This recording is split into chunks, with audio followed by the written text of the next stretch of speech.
আগামী 1 থেকে 1.5 মাসের মধ্যে চালু হতে চলেছে বন্দে ভারত মেট্রো।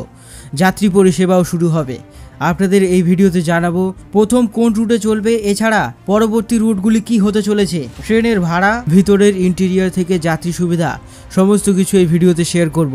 সবার আগে আপনাদেরকে জানিয়ে রাখি, প্রথম Vande metro rake ICF integral coach factory থেকে বের হয়ে সেন্ট্রাল রেলওয়ের কাছে হ্যান্ডওভার করা হয়েছে। সেন্ট্রাল রেলওয়ের বিভিন্ন ট্র্যাকে এই মুহূর্তে ট্রায়াল রান কিংবা টেস্ট রান চলছে। এই টেস্ট রান সম্পূর্ণ হয়ে গেলেই যাত্রী সুবিধা শুরু হবে এই ট্রেনের। এই ট্রেনগুলিকে মূলত তৈরি করা হয়েছে দুটি শহরের মধ্যে দ্রুত যোগাযোগ স্থাপন করবার জন্য। ট্রেনে যাত্রী সুবিধায় আপনারা কি কি পাবেন দেখে নিন। প্রথমত, ট্রেনটি 16 কোচের, ঘন্টায় 130 কিলোমিটার গতিবেগে ছুটবে। এই ট্রেনের মধ্যে 100 জন বসার জায়গা এবং 200 জন দাঁড়িয়ে যেতে পারবেন। ট্রেনটি সম্পূর্ণ এয়ার কন্ডিশন, অর্থাৎ ট্রেনের মধ্যে পর্যাপ্ত এসির ব্যবস্থা রয়েছে। ট্রেনটি যেহেতু অটোমেটিক ডোর, বন্ধ হয়ে যাওয়ার সঙ্গে সঙ্গেই ট্র্যাকের সাউন্ড ভিতরে আসা অনেক পরিমাণে কমে যাবে। প্রত্যেক যাত্রীদের জন্য থাকছে প্লাগিং সিস্টেম, অর্থাৎ চার্জিং পয়েন্ট। এছাড়া থাকছে বোতল হোল্ডার। যে সমস্ত যাত্রীরা দাঁড়িয়ে সফর করবেন এই ট্রেনে, তাদের জন্য থাকছে অতিরিক্ত স্ট্যান্ডিং মেটেরিয়াল। ট্রেনের সিটগুলি রেশিও 3/3, অর্থাৎ একদিকে 3 জন, অপরদিকে 3 জন যাত্রী বসতে পারবেন। মাঝের অংশে বেশ কিছু যাত্রী দাঁড়িয়ে যেতে পারবেন। এছাড়া দরজার পাশে অধিক স্পেস রাখা হয়েছে যাতে অনেক মানুষজন দাঁড়িয়ে সফর করতে পারেন। দুটি ট্রেনের জয়েন্ট অমৃত ভারত কিংবা বন্দে ভারত এক্সপ্রেসের মতোই করা হয়েছে, যেখানে এক কোচ থেকে অপর কোচে গেলে কোনো রকম ঝাঁকুনি অনুভব হবে না। এবার আপনাদের দ্বিতীয় প্রশ্ন, এই ট্রেন কোন রুটে চলবে? এখানেই আপনাদেরকে জানিয়ে রাখি, প্রথম রেক আইসিএফ চেন্নাই থেকে বের হওয়ার পর সোজা সেন্ট্রাল রেলওয়ের হাতে হ্যান্ডওভার করা হয়েছে। বর্তমানে ওপেন ট্র্যাক টেস্টিং এর জন্য বেশ কিছুদিন ধরে বিভিন্ন ট্র্যাকে এই ট্রেনকে ছোটানো হচ্ছে। বিভিন্ন ট্রেনের প্যারামিটার্স রয়েছে। আপনাদেরকে জানিয়ে রাখি, ফ্যাক্টরির ভিতরে যে সমস্ত প্যারামিটার্স চেক করবার পর এই ট্রেনটিকেই বাইরে বার করা হয়। তারপর বিভিন্ন ট্র্যাকে ঘুরিয়ে ট্রেনটিকে চালানো হচ্ছে নর্মাল স্পিড থেকে টপ স্পিডে মেনটেন করে।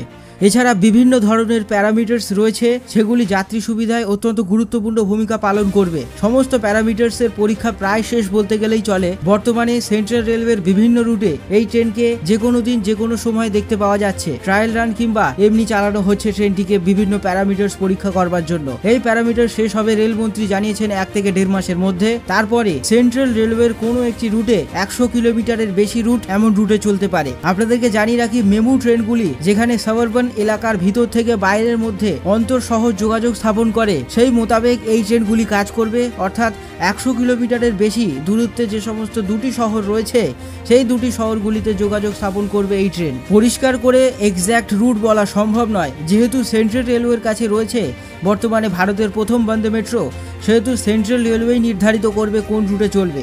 তবে মনে করা হচ্ছে মুম্বাই থেকেই চলবে, যে কোনো রুট হতে পারে। পরবর্তী বেশ কয়েকটি রুটে এই ট্রেন চলার সম্ভাবনা দেখা যাচ্ছে। সম্ভাব্য তালিকা যেটি সামনে উঠে আসছে আপনাদের সঙ্গে শেয়ার করছি। প্রথমটি আপনাদের বললাম, মুম্বাই সাবারবান এরিয়াতে কোনো একটি রুটে চলবে। ভারতের দ্বিতীয় বন্দে মেট্রো চালানো হতে পারে লখনৌ থেকে কানপুর ভায়া উন্নাও, 72 কিলোমিটারের যাত্রাপথ নর্দার্ন রেলওয়ের আন্ডারে। তৃতীয় বন্দে মেট্রো সাউদার্ন রেলওয়ের আন্ডারে চেন্নাই থেকে তিরুপতির মধ্যে 147 কিলোমিটার যাত্রাপথে চালানো হতে পারে। চতুর্থ বন্দে ভারত মেট্রো নর্দার্ন রেলওয়ের আন্ডারে আগ্রা থেকে মথুরা 54 কিলোমিটারের যাত্রাপথে চালানো হতে পারে। পঞ্চম বন্দে ভারত মেট্রো ভুবনেশ্বর থেকে বালাসোর ইসিওআর এর আন্ডারে 206 কিলোমিটার যাত্রাপথে চালানো হতে পারে। ষষ্ঠ বন্দে ভারত মেট্রো দিল্লি থেকে রেওয়াড়ির মধ্যে নর্দার্ন রেলওয়ের আন্ডারে 82 কিলোমিটার যাত্রাপথ অতিক্রম করতে পারে। সপ্তম গান্ধীনগর থেকে বুর্জ পর্যন্ত ওয়েস্টার্ন রেলওয়ের আন্ডারে 350.5 কিলোমিটার যাত্রাপথ অতিক্রম করতে পারে এই বন্দে ভারত মেট্রো। সমস্ত সম্ভাব্য তালিকা আপনাদের সঙ্গে শেয়ার করলাম। এখানে জানিয়ে রাখি, eastern railway Sealdah Howrah suburban এলাকা এই লিস্টের বাইরে।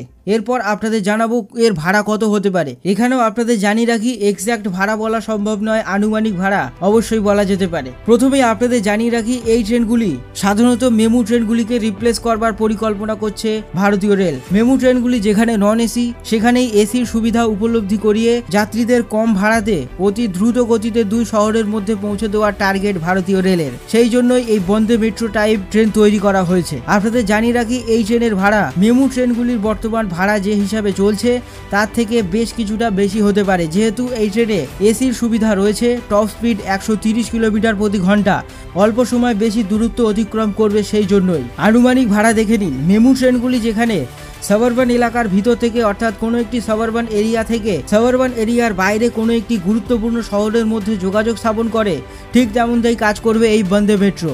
মেমু ট্রেনগুলি সাধারণত 100 কিলোমিটার যেতে ভাড়া নেয় 25 টাকা, সেখানে এই বন্দে মেট্রো এসি ভার্সন চালালে সেই ভাড়াটি 50 থেকে 70 টাকা হতে পারে। আপনাদের জানিয়ে রাখি, এই ট্রেনে কোনো ধরনের রিজার্ভেশন হবে না, সরাসরি যাত্রীরা প্ল্যাটফর্ম থেকেই টিকিট কাটতে পারবেন। এছাড়া ভাড়ার তালিকা, রুটের তালিকা অফিসিয়াল ভাবে আসলে অবশ্যই আপনাদের সঙ্গে শেয়ার করব। আজকের এই ভিডিওটি এ পর্যন্তই। ভালো লাগলে লাইক ও শেয়ার করতে ভুলবেন না। কন্টেন্ট পছন্দ হলে সাবস্ক্রাইব অবশ্যই করে নেবেন এই ধরনের আরও ইনফরমেশন পেতে।